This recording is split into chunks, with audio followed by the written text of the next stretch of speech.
కేంద్ర సహాయ మంత్రి బండి సంజయ్ కుమారుడు బండి భగీరథపై నమోదైన పోక్సో కేసుపై తెలంగాణ ముఖ్యమంత్రి రేవంత్ రెడ్డి స్పందించారు. ఈ నెల 8వ తేదీన ఫిర్యాదు వస్తే ఇప్పటి వరకు ఎందుకు చర్యలు తీసుకోలేదని డీజీపీ సివి ఆనంద్ను ప్రశ్నించారు. ఈ కేసులో వెంటనే విచారణ చేపట్టాలని డీజీపీని ఆదేశించారు. కేసులో సమగ్ర విచారణకు ప్రత్యేక దర్యాప్తు బృందాన్ని ఏర్పాటు చేయాలని ఆదేశించారు. విక్టిమ్ స్టేట్మెంట్ ఆల్రెడీ ఒకసారి రికార్డ్ అయింది, అది కూడా నేను చదివాను.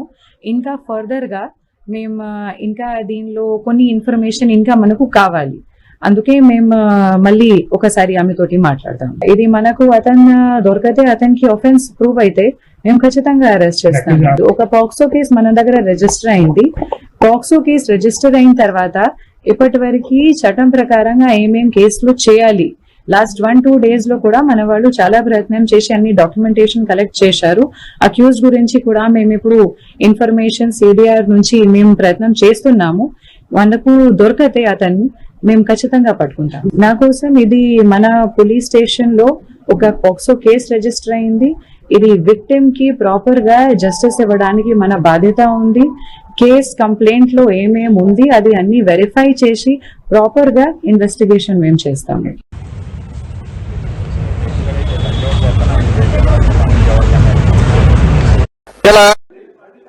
ఇలా మైనర్ బాలిక మీద అత్యాచారం జరిగినప్పుడు ఫోక్సో కేసు పెట్టారు. ఫోక్సో కేసు పెట్టినప్పుడు చట్టం ఏం చెప్తుంది? 164 ప్రకారము మెజిస్ట్రేట్ ముందు అమ్మాయి స్టేట్మెంట్ రికార్డ్ చేయాల్సిన బాధ్యత పోలీస్ అధికారుల మీద ఉంది. మరి ఎందుకు రికార్డ్ చేయించలే? దేశవ్యాప్తంగా చర్చించుకుంటారు. ఇప్పుడు వేరే దేశం నుంచి వచ్చి అత్యాచారం చేసి నాకు అర్థం కాలే. ఉగ్రవాదులు వచ్చి అత్యాచారం చేసిరా? అదే కుటుంబంలో జరిగినటువంటి ఒక ఇన్సిడెంట్ పార్టీకు అది సాయం లేదు. It's a legal matter. Law will take its own course of action. Bandi Sanjay గారు మన నేత, మా మినిస్టరు, ఆయనకు ఈ యొక్క దీంతో ఎపిసోడ్ సంబంధం లేదు. ఒకవేళ వాళ్ళ కుటుంబ సభ్యులు ఏమైనా ఇన్వాల్వ్ అయి ఉంటే that will be investigated by the police. మనం చూస్తా ఉన్నాం తెలంగాణ రాష్ట్రంలో ఏ రకంగా కాంగ్రెస్ బీజేపీ కలిసి ఏ రకంగా నాటకాలు ఆడుతున్నారో మన గత కొన్ని సంవత్సరాలుగా చూస్తా ఉన్నాం. ఈ గడిచిన 3 రోజుల నుంచి కూడా కేంద్ర హోం శాఖ సహాయ మంత్రిగా ఉన్నటువంటి బండి సంజయ్ గారిని కాపాడడానికి రాష్ట్ర ముఖ్యమంత్రి రేవంత్ రెడ్డి గారు ఏ రకంగా ప్రయత్నాలు చేస్తున్నారో మన కళ్ళారా చూస్తా ఉన్నాం, మనం వింటా ఉన్నాం. కేంద్ర హోం శాఖ సహాయ మంత్రిగా ఉన్నటువంటి బండి సంజయ్ గారి కుమారుడు మరి పోక్సో చట్టం కింద కేసు నమోదై దాదాపు 3 రోజులు కావస్తా ఉన్నా మరి దానిపైన ఇలాంటి విచారణ చేపట్టకుండా తక్షణం ఎవరైతే బండి సంజయ్ కుమార్ గారి కుమారుడు ఉన్నారో వారిపైన కేసు బుక్ అయింది. ఇమ్మీడియట్ గా వారిని తక్షణం అరెస్ట్ చేయాల్సిన అవసరం ఉన్నా ఇలాంటి చర్యలు తీసుకోకుండా తిరిగి వారిని కాపాడే ప్రయత్నం రాష్ట్రంలో ఉన్నటువంటి హోంశాఖ బాధ్యతలు చేపట్టినటువంటి ముఖ్యమంత్రి రేవంత్ రెడ్డి గారు కాపాడడానికి విశ్వ ప్రయత్నాలు చేస్తున్నది మన స్పష్టంగా కనపడతా ఉన్నది. మరి ఈ పోక్సో చట్టం అనేది అందరికి తెలుసు. ఎవరైతే 18 సంవత్సరాలు నిండని అమాయక బాలికల పైన ఎవరైనా అత్యాచారం చేసే ప్రయత్నం చేసినా వారి పోక్సో చట్టం కింద మనమే కేసు బుక్ చేసి ఇమీడియట్ గా వారిని అరెస్ట్ చేసి దానిపైన విచారణ జరిపించాల్సిన అవసరం ఉంటది. కానీ 3 రోజులు కావస్తా ఉన్నా మరి ఇలాంటి చర్యలే కాదు, మరి వారిని కాపాడే ప్రయత్నం జరుగుతూ ఉంది. 3 సార్లు అయినా మా యొక్క పార్టీ కరీంనగర్ లో 3 సార్లు శాసనసభ్యుడు మా యొక్క గంగుల కమలాకర్ గారి చేతిలో చిత్తుగా ఓడిపోయినాడు. కేవలం ఈ బండి సంజయ్ గెలిచిన ఎంపీ అంటే రామ మందిరం దేవుని పేరు చెప్పినటువంటి దౌర్భాగ్యుడు బండి సంజయ్. సొంత బలం లేరు. ఎలక్షన్స్ ముందేమో చిప్ప చేత పెట్టుకుని నాకు ఏం లేదని చెప్పి అమాయకుని అన్ని తాకట్టు పెట్టుకున్నా అని చెప్పేసి ప్రజలకి దండం పెట్టుకుని గెలిచిన తర్వాత 100 కోట్లు ఏడికెళ్ళి వచ్చే బండి సంజయ్ గారిని అడుగుతా ఉన్నాం. సమానం చెప్పాలి. మన జరిగిన కరీంనగర్ ఎన్నికల్లో కోట్ల రూపాయలు ఎట్లా ఖర్చు పెట్టాం అడుగుతున్నాం ఈ రోజు మేము. కాబట్టి చాలా క్లియర్ గా నీ యొక్క రాజకీయ చరిత్ర అందరికి తెలుసు.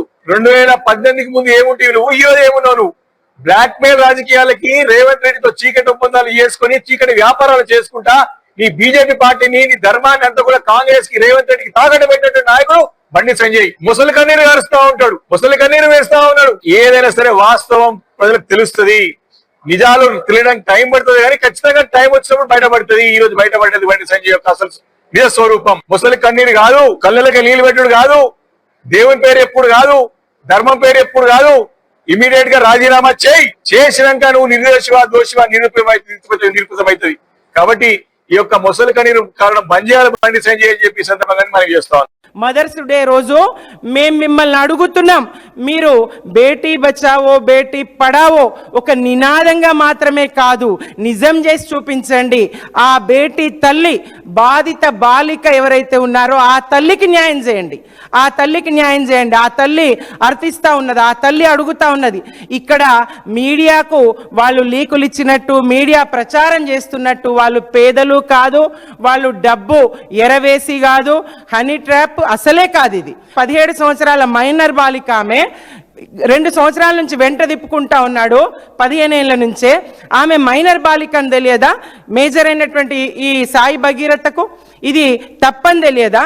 తండ్రి ఎట్లా వెనుకేసుకొస్తాడు? తానే స్వచ్ఛందంగా ఇవాళ తప్పుకోవాలి పదవి నుంచి. మోదీ గారు వస్తున్న సందర్భంగా బీజేపీకి చిత్తశుద్ధి ఉంటే ఆయన్ని బర్తరఫ్ చేయాలి, కానీ బీజేపీకి చిత్తశుద్ధి లేదు. కతువా నేరస్తులను, అత్యాచార బాధితులను పూలదండలేసి సన్మానించి మంత్రులే స్వయంగా దగ్గరుండి స్వాగతిస్తారు, బహిరంగ ర్యాలీలు చేస్తారు. ఇది కదా. అట్లాగే ఉన్నావు బాధితురాలి కుటుంబాన్నంతా చంపేస్తారు, ఆ న్యాయవాదిని కూడా హత్య చేస్తారు. ఇది బీజేపీ, ఇది బీజేపీ తీరు. మహిళకు వీళ్ళు ఎలాంటి హైందవ ధర్మము, సనాతన ధర్మము మాటలు ఎట్లా ఉంటాయండి? మాతృమూర్తి, దేవత, శక్తి స్వరూపిణి మహిళని వినమ్రంగా నమస్కరిస్తారు. ఈ నటనలకేం తక్కువ లేదు. నిజంగా మీరు మహిళకి ఏం చేస్తా ఉన్నారు? నినాదాలకు పరిమితం చేయకండి, నిజం చేసి చూపించండి, మహిళకు రక్షణ కల్పించండి. ఇక్కడ బండి సంజయ్ గారు కేంద్ర హోంశాఖ సహాయ మంత్రి, ఆయన కుమారుడు ఇట్లాంటి దుశ్చర్యలకు పాల్పడితే, ఇలాంటి దురాగతాలకు పాల్పడితే, గతంలోనే ఆయన అనేక ర్యాగింగ్తో పేరుతో స్నేహితులను, క్లాస్మేట్స్ని, జూనియర్స్ని బాధించిన ఘటనలు వీడియో రికార్డ్ చేస్తూ మరి నిర్భయంగా ఏంది బరితెగింపు, ఏంది బలుపు, ఎందుకు ఇట్లా పరిస్థితులు ఉంటాయి, ఆ అమ్మాయి నా స్నేహితులతో కూడా తిరిగిందని చెప్పేంత నీచ సంస్కృతి ఏంది? ఇదా బాలికలకిచ్చే, ఇదా స్త్రీలకిచ్చే గౌరవం?